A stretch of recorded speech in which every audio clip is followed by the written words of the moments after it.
so many murals and things that are popping up that people are loving to come and see. So anything that you're looking for in a destination, you can find it in downtown Durant. A city whose economic development is an ongoing success story, driven by the spirit of community-wide collaboration. Discover Durant, Oklahoma.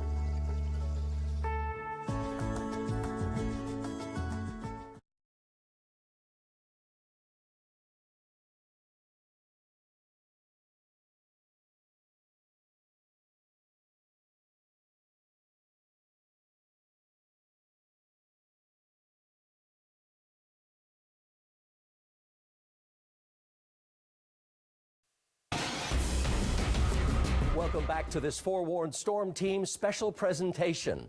You know, southern Oklahoma is, of course, home to a lot of friendly folks and some of the state's best leisure spots, but it's also no stranger to dangerous, severe weather. Meteorologist Aaron Brackett explains why one Bryan County city wants to give its citizens more than just sirens when seconds count. Across much of the state of Oklahoma, we are lucky. Doppler radar like ours here at KFOR gives us a view of storms day or night. But there's one particular part of the state where we can't see as well. Right there on the Red River. Just this year, tornadoes raked southern Oklahoma, causing damage like this in Kingston. Self-storage facility, it's been destroyed. It's a city in far southern parts of our state. This late March, tornado-packed winds of up to 135 miles per hour as its nearly half-mile wide spin destroyed dozens of homes and structures. This isn't the only tornado to bring significant damage to this area. Tornadoes also tore through the cities of Blue and Medill in recent years. TVS forming right now. Tornado warnings keep us safe. They tell us when to take cover, but in southern Oklahoma, actually seeing the tornadoes has proven problematic. In 2019, whenever the tornado came up east of Denison, Texas, across the Red River, up through eastern Bryan County, that tornado was actually a tornado on the ground for almost 30 minutes before a warning was issued. Not through anyone's fault, but just because telltale signs of a tornado were so obscure that no one could actually recognize it until we got a spotter that saw the actual tornado. The nearest radar sites are in Oklahoma City and in Fort Worth. Since we're so far away, probably 115 miles or so from Oklahoma City, we can't see anything below 11,400 feet. And as we all know, a lot of stuff happens below 11,400 feet. After years of little to no warning, the city of Durant decided to take matters into their own hands. They purchased their own Doppler radar, set to be installed high atop this water tower. Once we have the radar in place in Durant, we should have an 85-mile radius that we can see from 1,500 feet up to that 11,000 feet, and then we'll know what's happening in the mid-levels of the atmosphere and what's happening near the ground. And we can use new dual-pole products that we haven't been able to use before, such as correlation coefficient. 85 miles. The ability to see rotation and developing tornadoes will certainly help emergency managers know when to sound the sirens. That mesocyclone still has a tornado warning on it. And the National Weather Service to issue life-saving warnings. We rely on our weather radios, our cell phone apps, and storm sirens for notification of a tornado. However, if there is no determination of a tornado, those things don't happen. So, however you get your warnings, you can sleep a lot better knowing that that decision will be made a lot faster and you'll have more time to react. In Durant for the Forewarned Storm Team, I'm meteorologist Aaron Brackett. That radar system down in Durant will be a lifesaver for the folks down there in Texoma land.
With modern facilities and institutions and a growing number of ways to spend your free time, the City of Durant has all of the ingredients to nurture a rewarding and comfortable way of life. Main Street anchors historic downtown Durant, occupying about a 9-block area. It's replete with locally owned shops and a burgeoning number of spots for dining and entertainment. This monument to the area's peanut growing industry, once claimed to be the world's largest peanut, sits in front of City Hall. It's just one of the many colorful and engaging works of art throughout the city. Durant's Department of Parks and Recreation operates and maintains about 400 acres of city parkland, with popular stops that include the Durant Multi-Sports Complex, Carl Albert Memorial Park and Public Pool, and Lake Durant, known for fishing, camping, its nature trail, and disc golf course.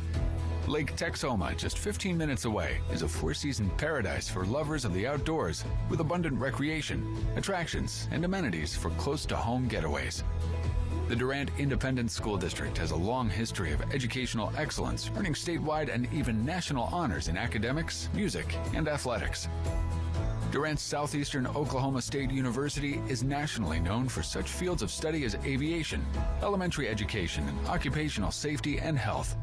It's also perennially ranked among the top 10 schools nationally in producing Native American graduates. Alliance Health Durant offers the region a full-service medical center recognized for excellence in quality and safety throughout a number of medical specialties. Renowned as the City of Magnolias, Durant's Magnolia Festival of Oklahoma is the city's standout celebration, with so much to enjoy for the entire family.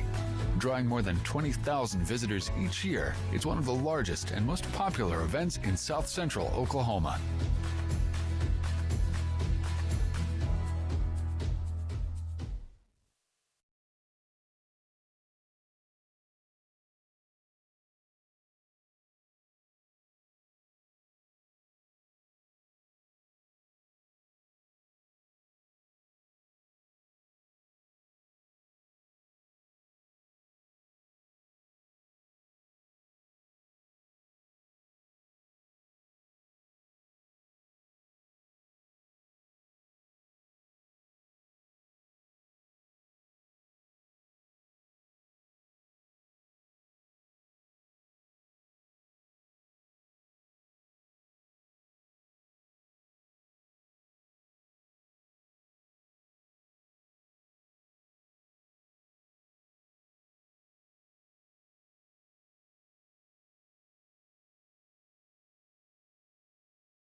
In our community, the value of community organizations improve our quality of life by the interests and spirit those organizations uphold.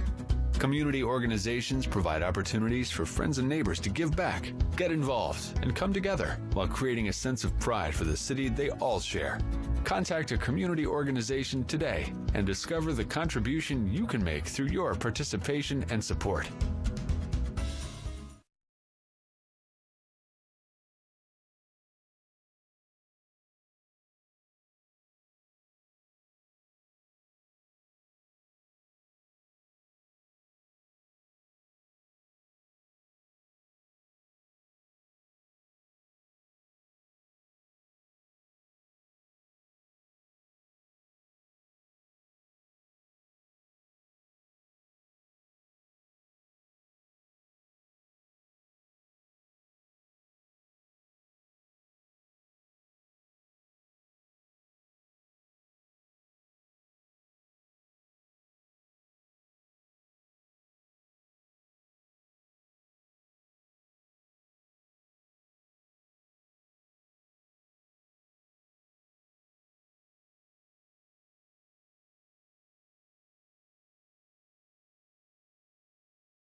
Hello, and welcome to Durant, a city whose many assets make it a true standout among many communities in southeastern Oklahoma. Durant is a city with about 19,000 residents, located 150 miles southeast and south from Oklahoma City and Tulsa, and 90 miles north of Dallas, Texas, on Highway 75.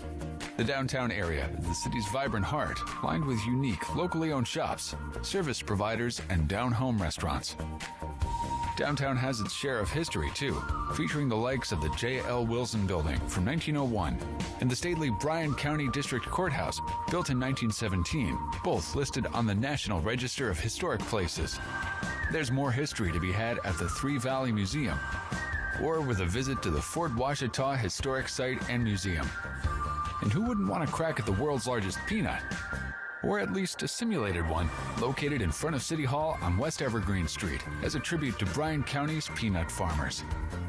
The Choctaw Nation's headquarters highlights an 80-acre campus housing programs and services for tribal members. Elsewhere, the Choctaw Casino and Resort Durant dazzles visitors with its first-class accommodations, gaming, and entertainment. For a nature-inspired getaway, Lake Durant and Lake Texoma offer visitors and residents alike tranquil waters for fishing and boating, as well as hiking trails by day and campsites for the night. Known as the City of Magnolias, Durant's Magnolia Festival of Oklahoma is the most popular of the city's community events, attracting upwards of 20,000 visitors each year. And for a campus of 1,000 Magnolias, there's Southeastern Oklahoma State University with more than 70 majors, 4-year and graduate programs, theater, arts, and cultural events for the entire community. With amenities for every taste and interest, and residents committed to an even greater future, Durant is a city alive with passion and promise. Experience it for yourself. Discover Durant, Oklahoma.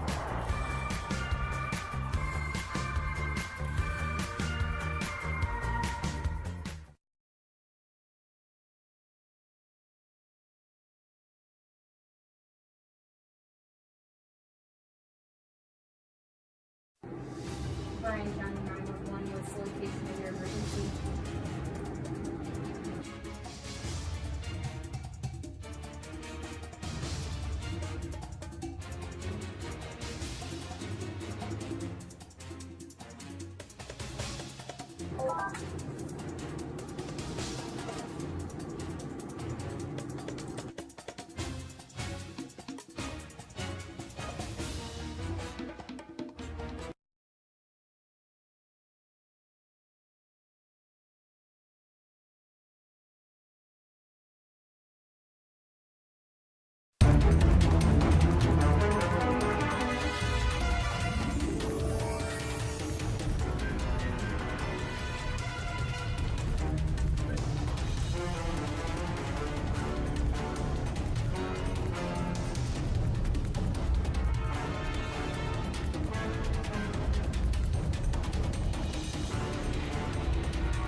For more than a decade, the City of Durant has scored repeated successes in recruiting new businesses to the community.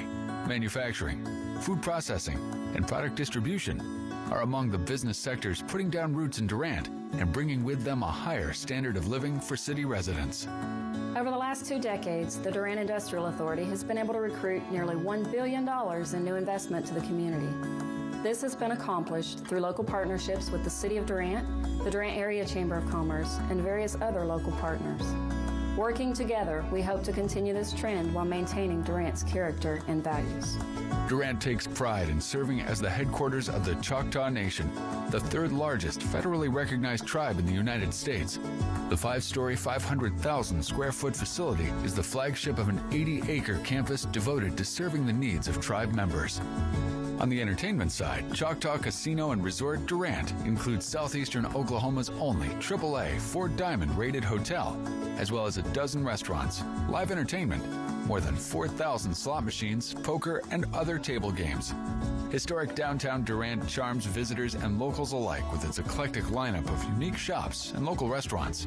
Downtown events like the monthly Art Walk, the seasonal Farmers Market, and a host of holiday-themed sales stem from the efforts of Durant Main Street and its partnership with area merchants working together to make downtown the place to be. We really see downtown as the heartbeat of our city. You can come here to find everything from shopping to entertainment, outdoor spaces, art. You know, we have so many murals and things that are popping up that people are loving to come and see. So anything that you're looking for in a destination, you can find it in downtown Durant. A city whose economic development is an ongoing success story, driven by the spirit of community-wide collaboration. Discover Durant, Oklahoma.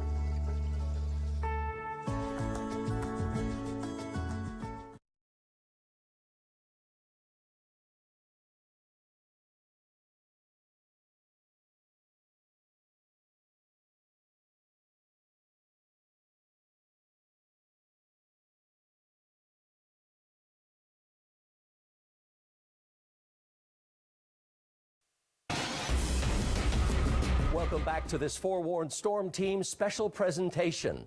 You know, Southern Oklahoma is, of course, home to a lot of friendly folks and some of the state's best leisure spots, but it's also no stranger to dangerous, severe weather. Meteorologist Aaron Brackett explains why one Bryan County city wants to give its citizens more than just sirens when seconds count. Across much of the state of Oklahoma, we are lucky. Doppler radar like ours here at KFOR gives us a view of storms day or night. But there's one particular part of the state where we can't see as well. Right there on the Red River. Just this year, tornadoes raked southern Oklahoma, causing damage like this in Kingston. Self-storage facility, it's been destroyed. It's a city in far southern parts of our state. This late March, tornado-packed winds of up to 135 miles per hour as its nearly half-mile wide spin destroyed dozens of homes and structures. This isn't the only tornado to bring significant damage to this area. Tornadoes also tore through the cities of Blue and Medill in recent years. TVS forming right now. Tornado warnings keep us safe. They tell us when to take cover, but in southern Oklahoma, actually seeing the tornadoes has proven problematic. In 2019, whenever the tornado came up east of Denison, Texas, across the Red River, up through eastern Bryan County, that tornado was actually a tornado on the ground for almost 30 minutes before a warning was issued. Not through anyone's fault, but just because telltale signs of a tornado were so obscure that no one could actually recognize it until we got a spotter that saw the actual tornado. The nearest radar sites are in Oklahoma City and in Fort Worth. Since we're so far away, probably 115 miles or so from Oklahoma City, we can't see anything below 11,400 feet. And as we all know, a lot of stuff happens below 11,400 feet. After years of little to no warning, the city of Durant decided to take matters into their own hands. They purchased their own Doppler radar, set to be installed high atop this water tower. Once we have the radar in place in Durant, we should have an 85-mile radius that we can see from 1,500 feet up to that 11,000 feet. And then we'll know what's happening in the mid-levels of the atmosphere and what's happening near the ground. And we can use new dual-pole products that we haven't been able to use before, such as correlation coefficient. 85 miles. The ability to see rotation and developing tornadoes will certainly help emergency managers know when to sound the sirens. That mesocyclone still has a tornado warning on it. And the National Weather Service to issue life-saving warnings. We rely on our weather radios, our cell phone apps, and storm sirens for notification of a tornado. However, if there is no determination of a tornado, those things don't happen. So, however you get your warnings, you can sleep a lot better knowing that that decision will be made a lot faster and you'll have more time to react. In Durant for the Forewarned Storm Team, I'm meteorologist Aaron Brackett. That radar system down in Durant will be a lifesaver for the folks down there in Texoma land.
With modern facilities and institutions and a growing number of ways to spend your free time, the City of Durant has all of the ingredients to nurture a rewarding and comfortable way of life.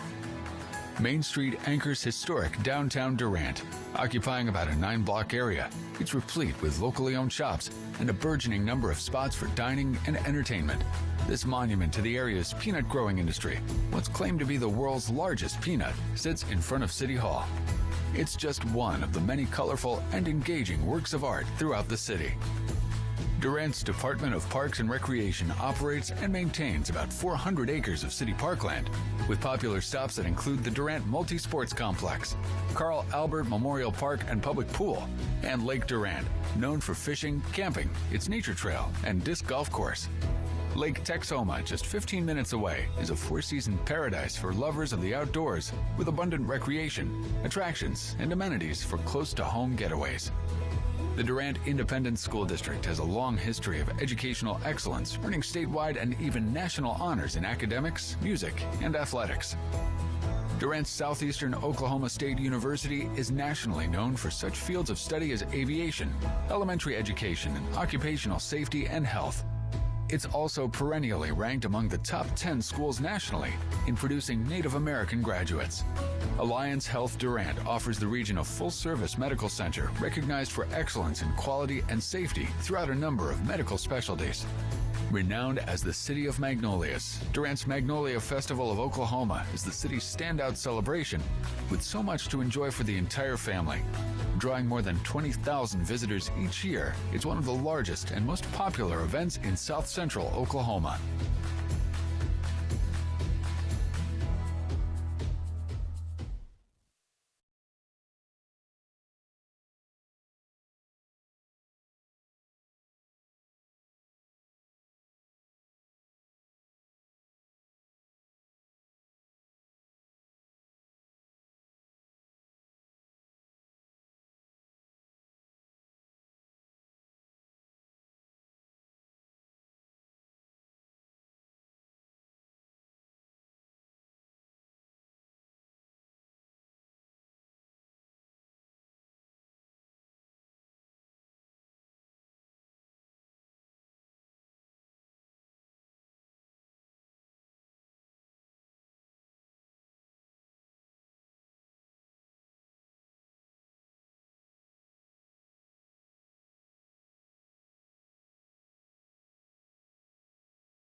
In our community, the value of community organizations improve our quality of life by the interests and spirit those organizations uphold. Community organizations provide opportunities for friends and neighbors to give back, get involved, and come together while creating a sense of pride for the city they all share. Contact a community organization today and discover the contribution you can make through your participation and support.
Okay, welcome. Going to do a quick roll call.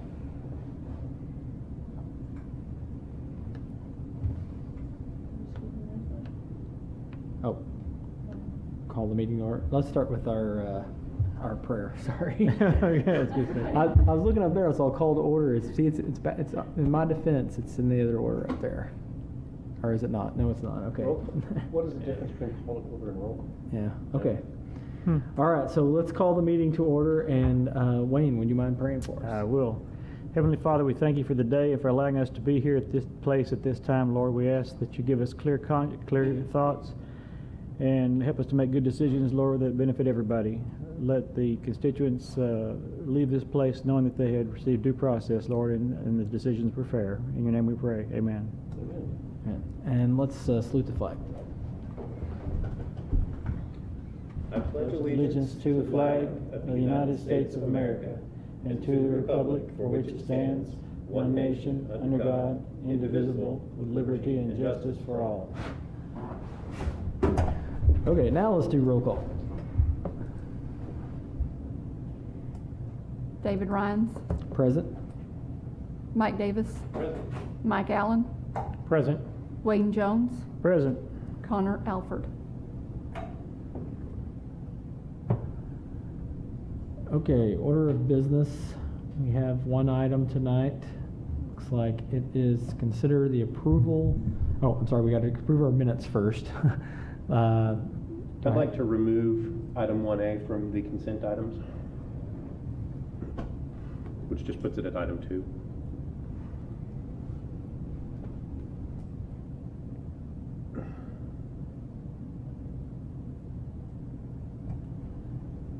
We need a second on that. Is that what we're waiting on?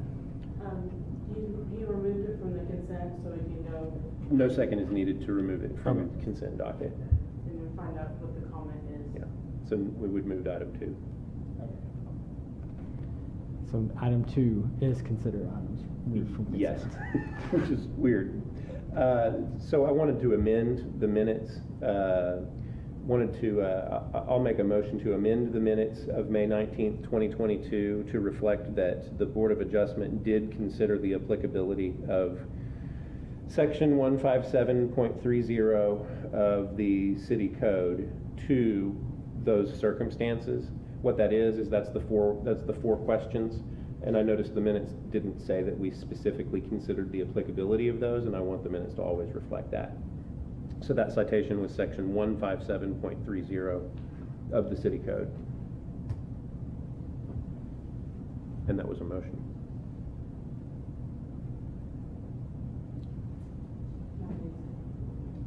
Second.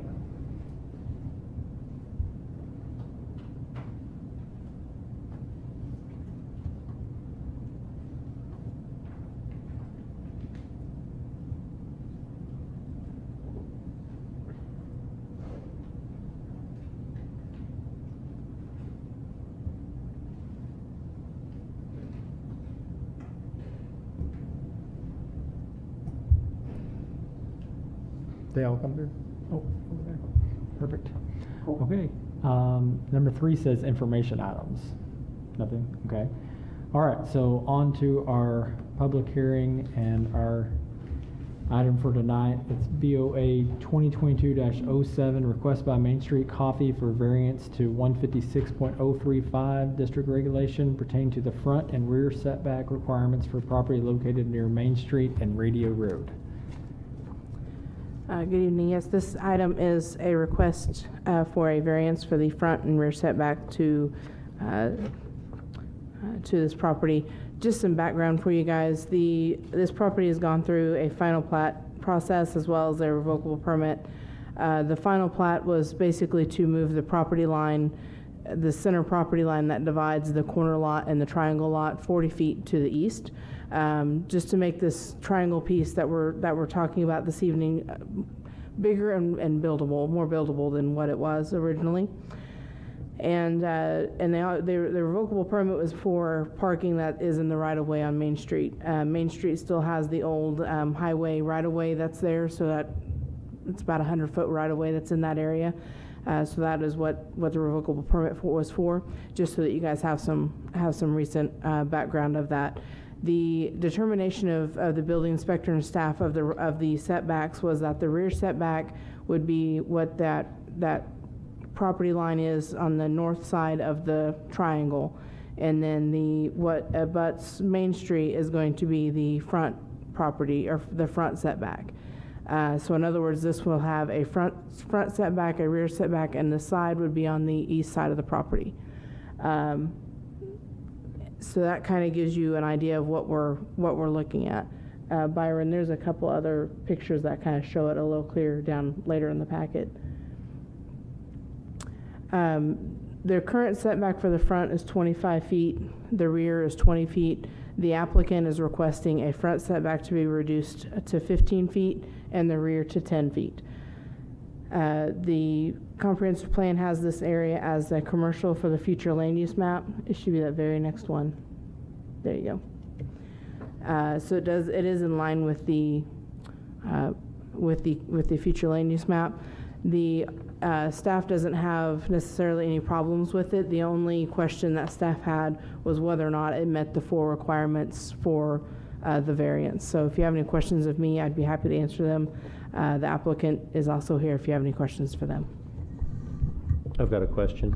Sure. On the approval, the waiver, let's say in some future day that the city wishes to exercise its authority to use that 100 feet, how would that change this property? The only thing it would really change would be the actual right-of-way that would go into the parking lot area of the property. Where exactly that would be, and there's a utility easement in there as well. I'm not exactly sure where that right-of-way line is. I was trying to look and see if this indicated. That would be really the only likely change that it would make. Okay.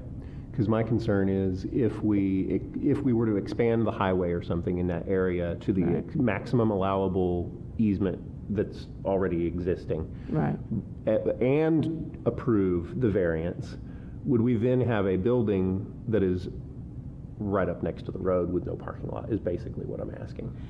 Right, and the setback would starts from the street right-of-way line. Mm-hmm. So that would be, it wouldn't necessarily start from the property line, if that makes sense. Right. So just to clarify, we're 100 feet plus the setback, right?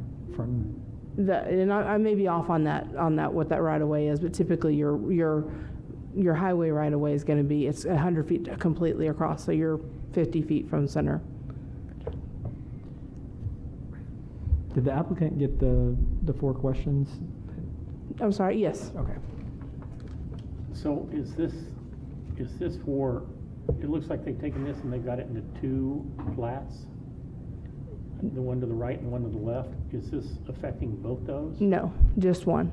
It just affects the one? Yes. And the other one, the setback's acceptable? Yes, the only setbacks that we're having the variance for is the triangle piece.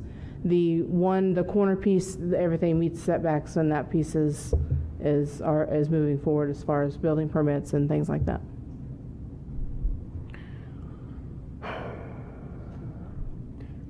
Based on the shape of this strange piece of property, I just feel like I need to make the observation that question number 2 out of the 4, the conditions are peculiar to the lot. I think we might as well consider that done. That is a peculiar lot.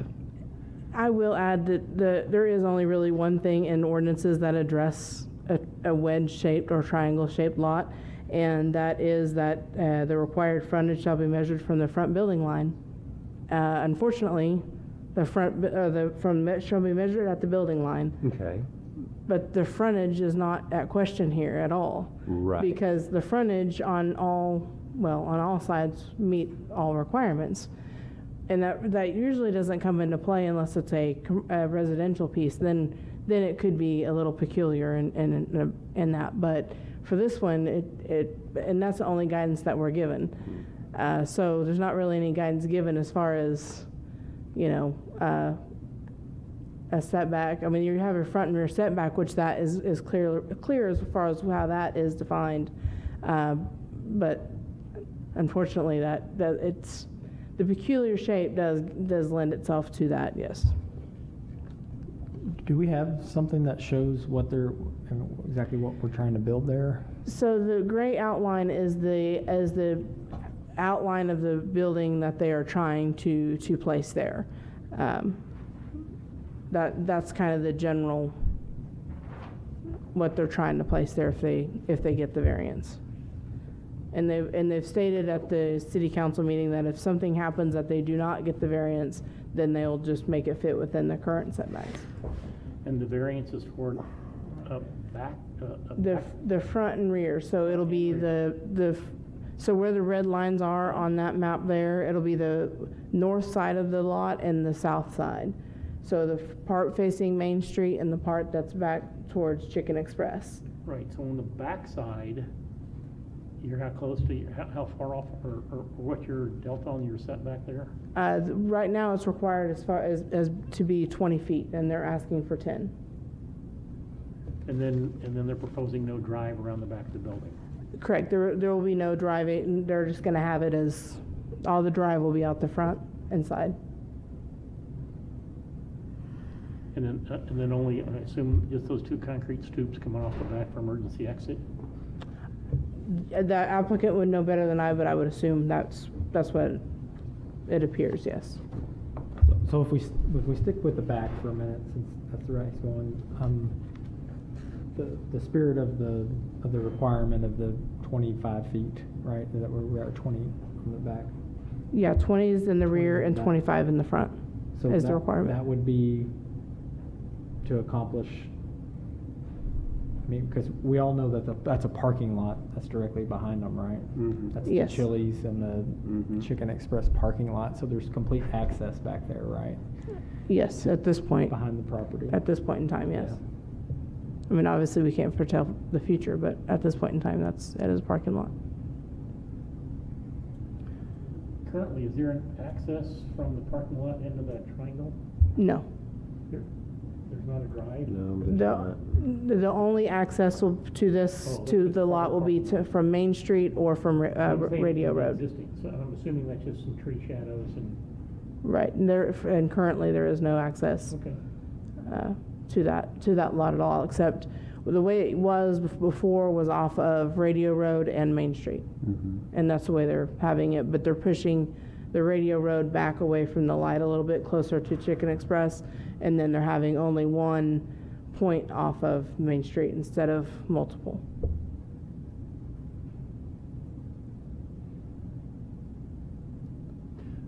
Okay, so based on your analysis in the Community Development Office, is there any, if we were to approve the full request made today, would we be getting in the way of any utility line issues, any access issues that the city is interested in? Not that we're aware of. The building inspectors looked at this. There will be an easement that will be on the back side of this, but they've already have a 10-foot easement back there, so that 10-foot setback will also be the 10-foot utility easement. So they'll be able to get back there for any utility work or anything like that needed. The front, there'll still be plenty of access for anything like that that's needed.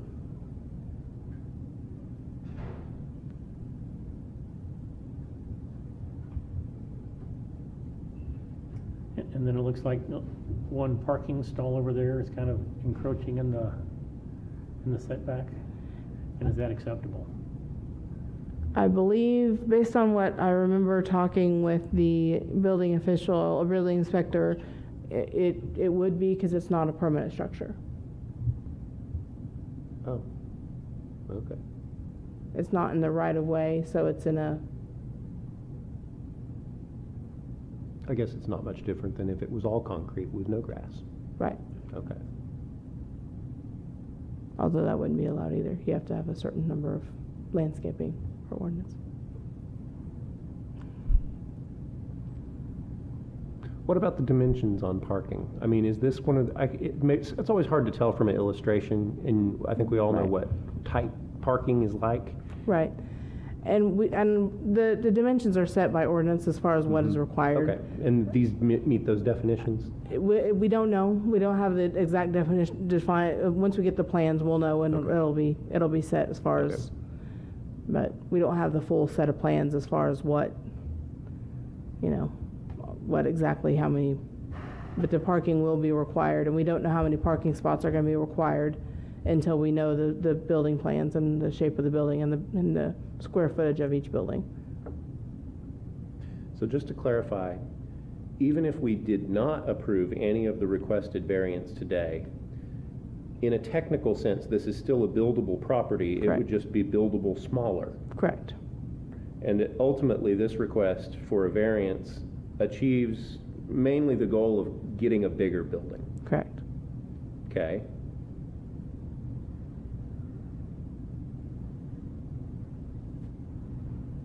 That's all my questions. Yep.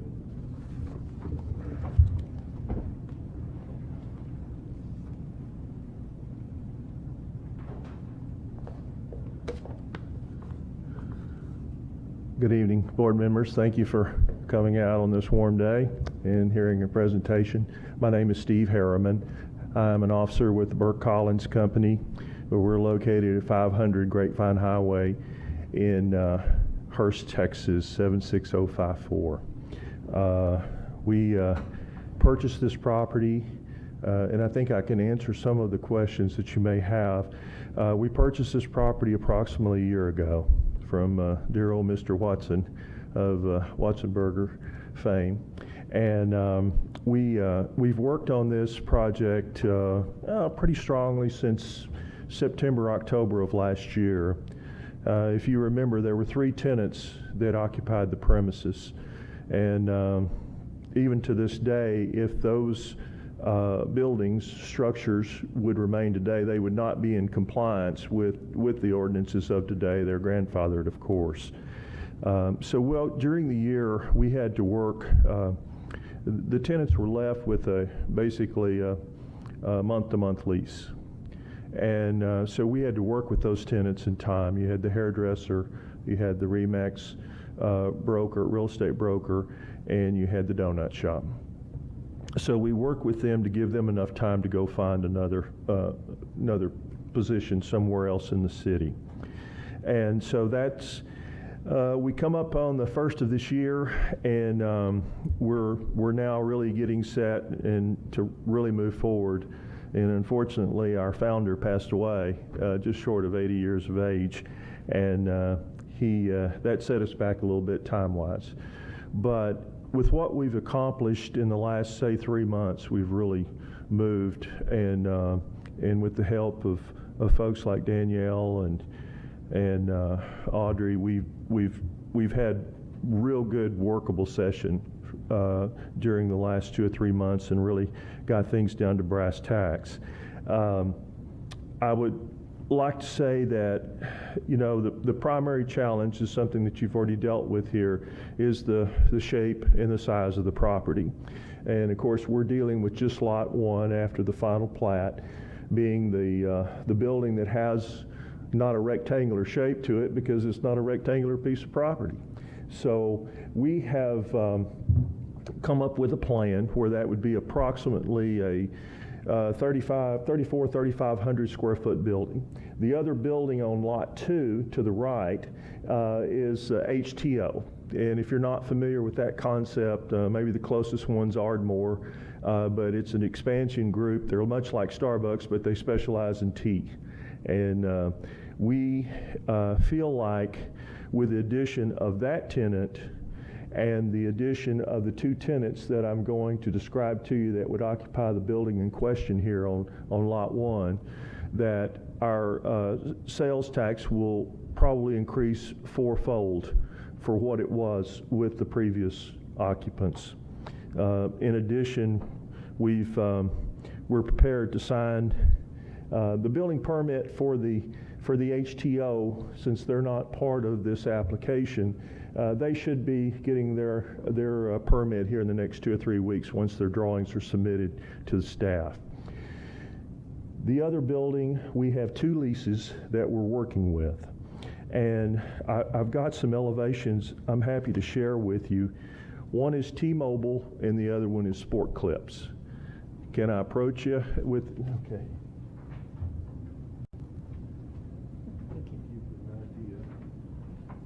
Thank you.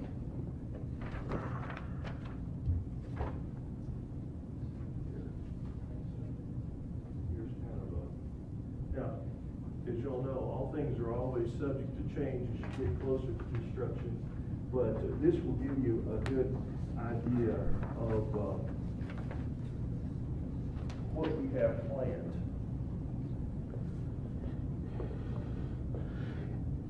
With the approval of the 2 areas of setback that we're applying for here this evening, like I said, we should be able to get 3,400 square foot building on this property.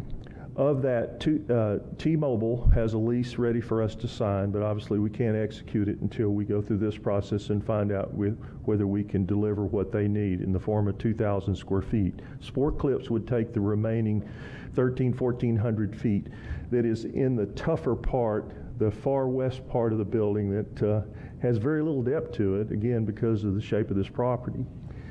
Now, I will say that we have, with the size of this property and the shape, that's been the toughest item to address, and you're dealing with economics, of course, of making the site work. What we wanted to do was come in with national tenants that would be a great addition to the city, something that city staff and the city council and yourself are happy with, and more importantly, that the citizens are happy with. A good example is T-Mobile. I think at this point, if you wanted to do business with T-Mobile, with what you can't do over the phone, if you've got to go to Sherman for that service. So we had numerous opportunities to make deals with the cannabis dispensaries, and we chose, no, we don't want to go that route.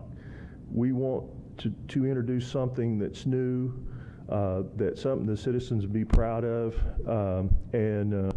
so it took 4 or 5 more months extra in interest carry and such to do that, but we wanted to go about it in the right way. The question that came up earlier about what would be allowed if the variance was not approved, the 2 setbacks. We would be reduced down to about 1,500 square feet. In doing that, we would have to go back to T-Mobile, who said they want 2,000 or only 2,000, and see if they would be acceptable to reducing that. Obviously, that would nullify sport clips and, quite honestly, affect our economics pretty seriously, with HTL being in tow, in hopes that we could finalize something with T-Mobile. So that's really, I think, if I remember the number right, it would reduce us down to 1,580 square feet with the structure that we would construct at that point.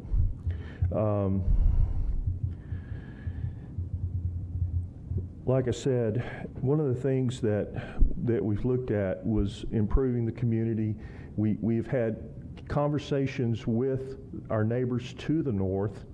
Mrs. Neves with the Chili's was fine with what we're doing. She supported us. The folks who own Harbor Freight are absentee owners. They're out of Lubbock. I've tried to chase those folks down several times. It was hard really to get a hold of them. They didn't respond very much. The only response we had with them 2 or 3 months ago was through their broker, because that property's actually on the market to be sold. And the broker came back and said, how much are you willing to pay for us to cooperate? So yeah, we didn't, we tried to be good neighbors. And then Tank Nelson, if you know, he's the fellow who owns the Chicken Express. And he goes by Tank because his given name's William, and he went by Willie when he was young. So he changed that to go by Tank Nelson, and he's quite a personality, and that store there does extremely well, the Chicken Express store, and he's very supportive of us as well of what we're doing. I asked him, I said, you sell tea, HTO sells tea, do you have a problem with that? And he says, well, we got different tea drinkers. So he's studied, he's a good businessman. And so with that, I would make myself available for any questions that you might have that maybe I haven't addressed or. Yeah, let me just, a couple of real quick things. First, was there anyone that sent in any rejections on any of this? I didn't see that. Okay, no rejections. Okay. As we mentioned earlier and alluded to, we're somewhat governed, I guess you would say, by these 4 questions that we have to utilize to make our decisions. Hopefully you've got a copy of that.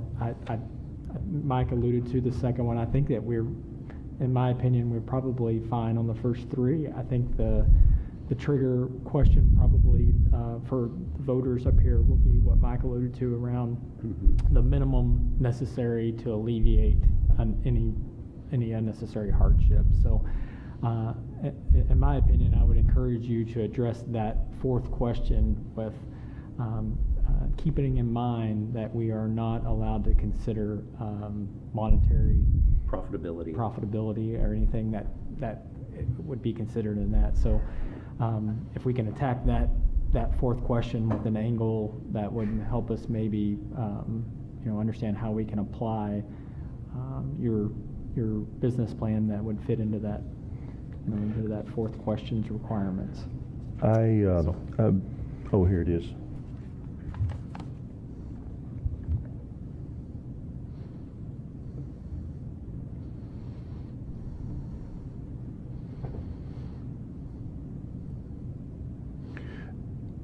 Maybe to start with it, personal thoughts here is, obviously thinking about the uniqueness of the property.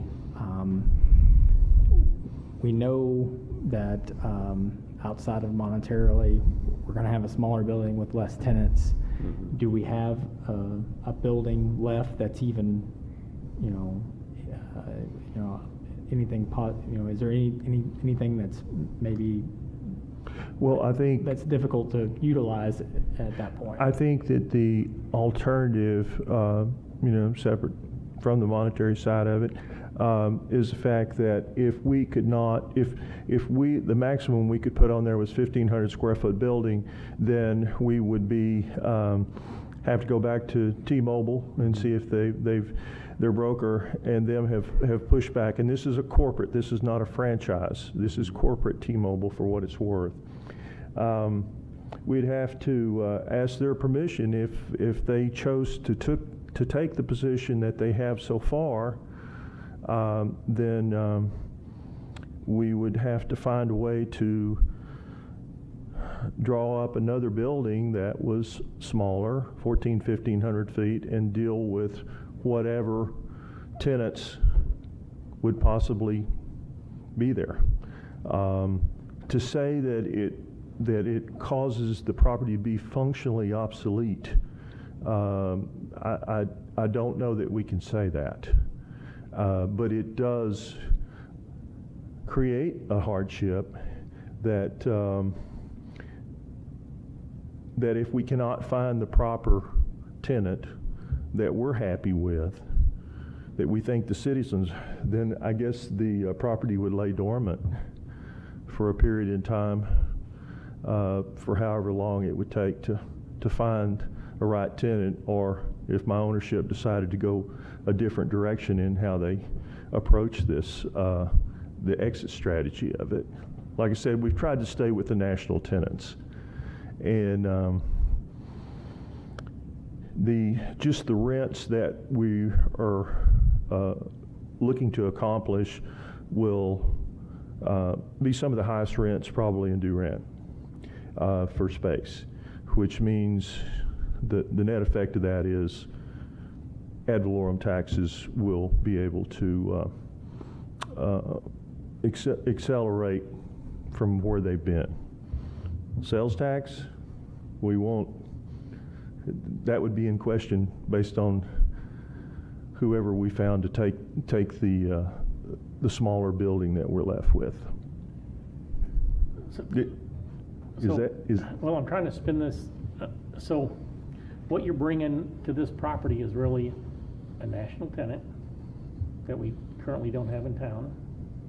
So I guess it's the quality of the tenants that you're going to bring into town that really, would that satisfy the question?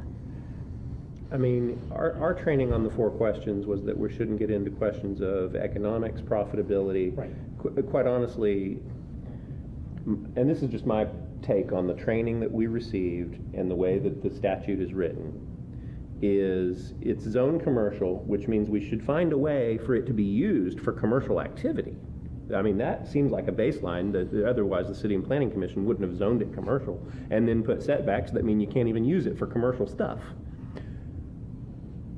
But I'm not sure the size and profitability or the prestige of the tenants is necessarily, I don't think it creates a hardship to get a less prestigious tenant.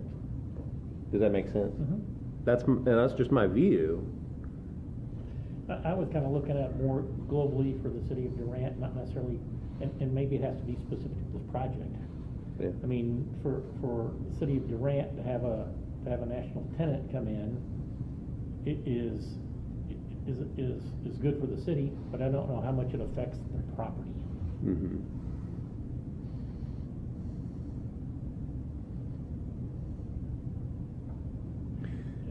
The ask is kind of big, right? We're talking about a 15-foot variance on the front did I get that right? A 15-foot variance on the front and then a 10-foot variance on the back. Maybe this isn't a binary choice, like yes or no to the whole ask. Is there a way we could shave off? I mean, we can approve the minimum necessary to alleviate unnecessary hardship.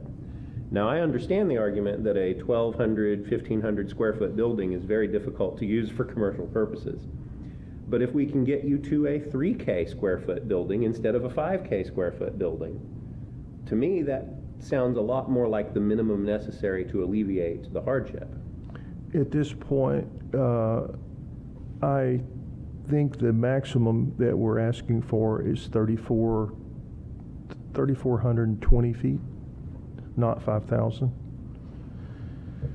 Okay, I was looking at the application that I think was submitted by your company. Well, it says with the variance that we're allowed 5162, but we're only trying to place a 59 square foot building on there. Okay. I'm sorry. You're not using all the buildable space then? No, sir. And although this doesn't affect that question, I do like that you've taken one access point, one curb cut out of the highway. True. When you go through development, as I'm sure you've seen time and time again, but whenever you can reduce the number of curb cuts to your major thoroughfare, it's an improvement. And we have gone from 2 old ones to 1 new one that in an attempt to address the safety factor of a major thoroughfare such as West Main Street. Yeah.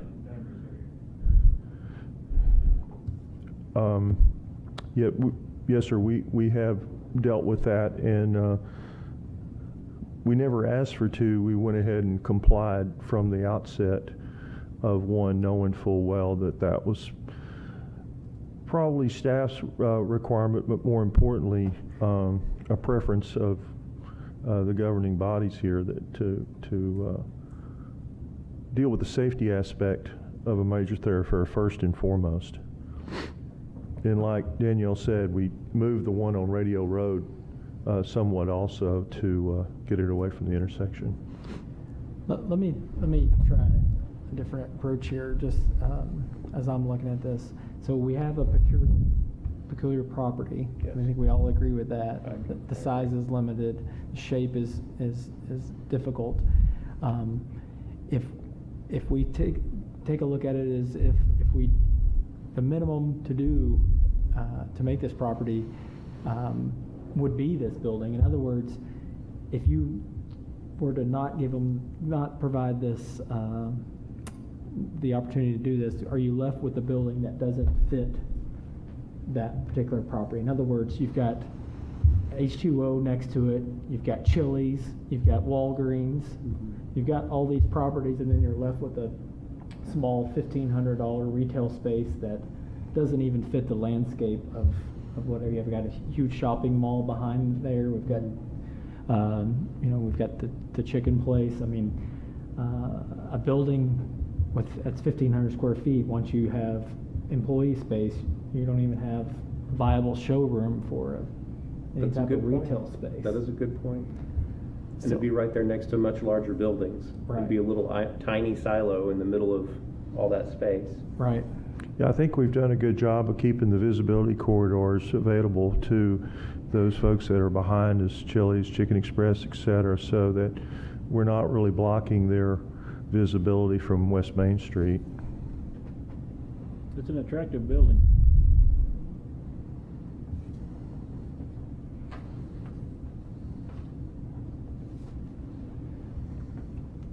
So You said right now you're about 3,200 square feet.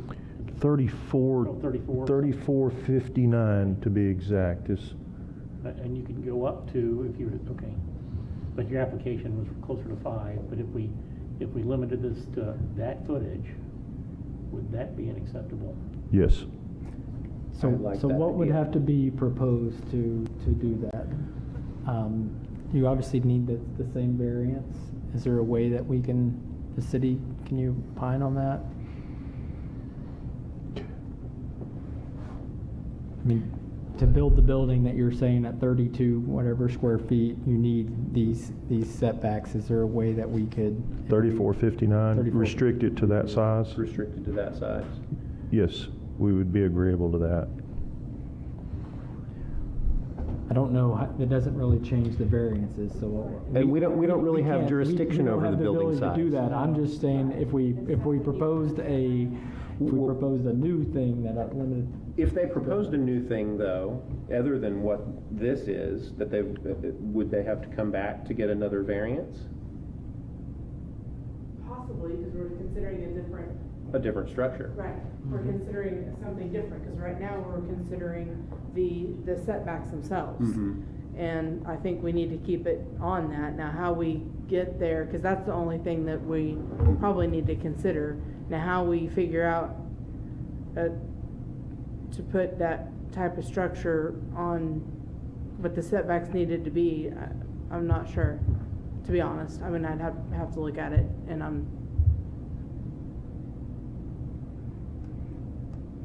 Because it's difficult, because part of a reason that we would grant these setbacks is contingent on this building, not a 2,000 square foot larger structure. Right. I mean, and you could do, I mean, you can have a contingent vote, right? You know, setback contingent upon. Well, I think we word it that way then. I mean, you can do it that way. We approved the 15-foot variance for the front and the 10-foot variance change for the back, contingent on the size of the buildable area being kept to no more than 3,500 square feet. Close to that, 35. Oh, yeah, you're right. I rounded, but yeah. I make the motion.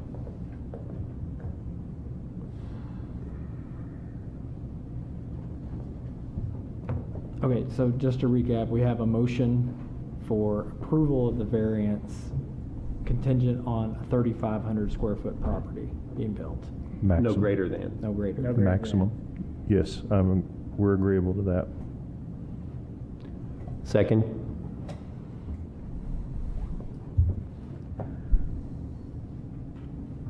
Okay, roll call.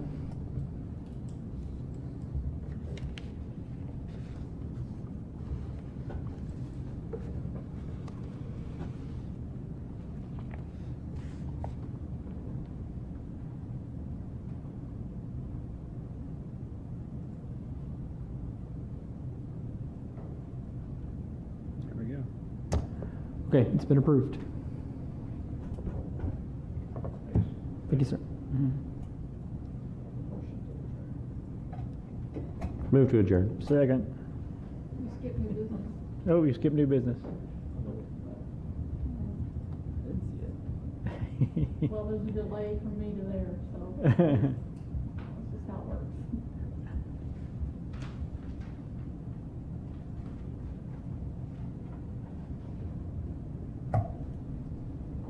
Do we have to reopen? Is there no new business? No. Can we close on that, or? I don't have any new business, no. Okay. Now move to Are you adjourn. okay to adjourn, Audrey, or do we need to Just make re-adjourn? the motion.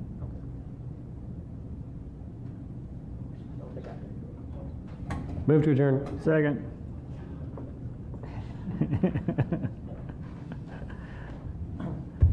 Thank you, sir. Good luck. Appreciate it. Yeah. I assure you, we will not build more than 3,500. That's Danielle's job to make sure you